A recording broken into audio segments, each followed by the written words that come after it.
Okay, it's just coming up to 11:15. Let's consider the question of what's going on at Twitter. I'm not sure how far we'll get with that, but the businessman Elon Musk has bought this social media company 2 weeks ago, and it's been pretty chaotic so far. Half the workforce sacked, the remaining half told that bankruptcy is possible. On top of that, changes to Twitter's verification system has actually resulted in more fake accounts. Well, let's speak to Finn Wycherley, who's a social media and digital marketing expert. And also joining us is Janis, Wong, who's a researcher in privacy and ethics at the Alan Turing Institute, which specialises in data science and artificial intelligence. Finn, first of all, do you think Twitter is going to survive all of this? Oh, absolutely. I'm very confident about the prospects for Twitter. I mean, it was set up and run by a bunch of tech dudes who managed to kind of find themselves in charge of basically the town square of the entire world. They didn't have any particular experience or background in business, marketing, advertising, not to mention moderating freedom of speech. So it's been a bit of a disaster over the years, and you can see that in comparison to all the other social media channels that have succeeded, where Twitter has failed miserably, whereas Elon Musk is coming in with a hefty amount of skills and experience in this background. Obviously, the first couple of weeks have been a bit wobbly, but I'm very confident about the future of Twitter right now. Yeah, well, what do you think of some of the decisions of the last couple of weeks, Finn? Because we had an announcement that that people could buy a blue tick verification check for $8 a month or whatever it was, and what that has resulted in is a huge number of fake accounts, people claiming to be someone they're not, dissing their reputations. In fact, to me, just to actually find Elon Musk's proper Twitter account last night, because there's so many fake Elon Musk ones around. So that's had the opposite effect of what was intended. Yeah, obviously there's going to be a lot of fine tuning. They're going to be trying out a lot of solutions to be able to find that solution to moderating freedom of speech. You know, you might remember when YouTube was a toxic bed of negativity, and that was because so many people were allowed to operate without any verification. They didn't have to give any proof of who they were, that they were actually a human rather than a bot. So it's going to be, a lot of trial and error in the first couple of weeks and months to make sure that they fine tune, making sure that they understand exactly who's allowed to speak with priority, with authority, and then the randoms who want to be able to continue trolling and using their freedom of speech. Janis, we chatted to you back in May when Elon Musk's takeover first raised its head. What have you made of his time in charge at Twitter? I mean, as you've said, it's been pretty chaotic. We've seen over the past 2 weeks that the chief privacy officer, chief information security officer, and chief compliance officer, amongst many others, have quit Twitter, as has their director of software engineering. So there's a really big gap when it comes to thinking about the product and trust and safety teams. And we're starting to see that manifest throughout the platform. But as Finn was saying, there's still a great dependency, particularly, in journalists and researchers and politicians, to use a platform like Twitter, because right now there aren't too many alternatives out there. Do you think Twitter can make money, Janis? Because this is the big issue that Elon Musk was sort of effectively forced into paying a huge amount of money for it in the end. And, he says it's losing millions every day. Do you think you can turn that around?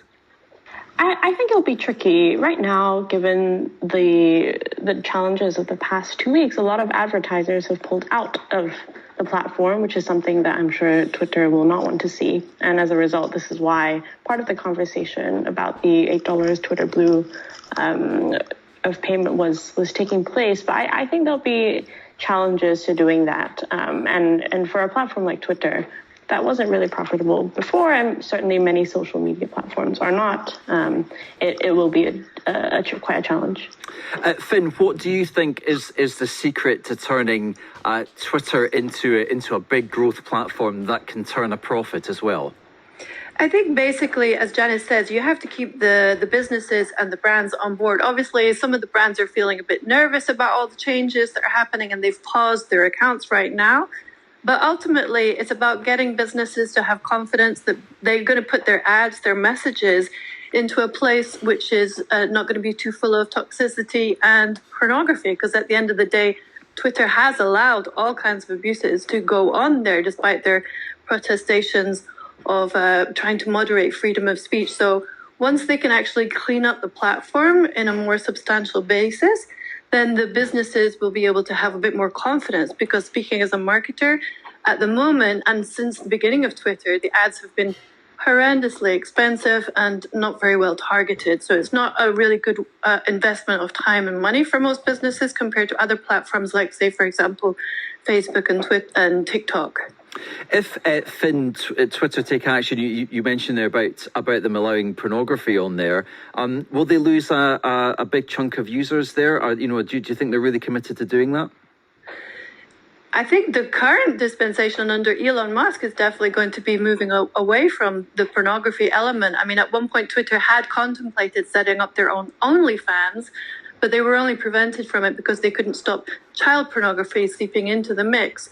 So therefore, you can kind of see the lie of direction of where they were heading as an organization. So I think having a business person in charge means that they're going to be much more focused on getting good returns for the business. And ultimately, any of the social media platforms have to depend on having the trust of advertisers and small businesses in order to succeed. Janis, where do you view Twitter as being in the sphere of social media firms at the moment? Because we've seen something like TikTok seeing massive growth at the same time as controversies at Facebook and generally the Meta family of companies. It's a really good question. I mean, ultimately, Twitter is one of the largest, with approximately 330 million, I believe, using the platform. And it's a really important source of news, particularly for people who are millennials. But it's quite interesting because in the context of social media more generally, we're also seeing a younger generation use Twitter less. So it's possible that, irrespective of who owns the platform, in 10 years' time, as many social media do, as we've seen with MySpace, Bebo, and so forth, that platforms eventually die their own fateful death. And so I think it's really interesting in terms of the power of Twitter but crucially, when we think about social media, the power is really in the people and in the networks that those social media platforms enable and create.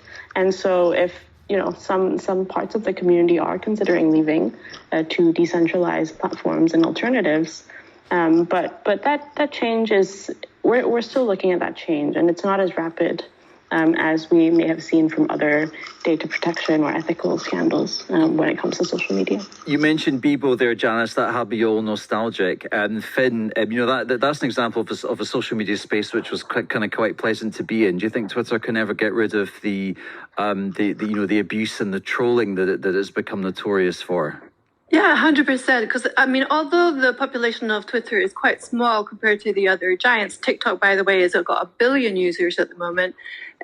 Twitter does have the majority of all academics, thought leaders, businesses, anybody who comes from a kind of educated, informed, interested in politics and sociology and all these kinds of issues of a discussion on how society should operate. They're all on Twitter. Whereas some of the kind of less informed demographics might be on other platforms because they're interested in family discussions or those more kind of personal conversations that can happen. So the value of Twitter is not necessarily about the number of people who are on the platform, but the quality of the people on the platform. Okay, well, many thanks to you both for speaking to us this morning. Finn Wycherley there and Janis Wong. Wonderful!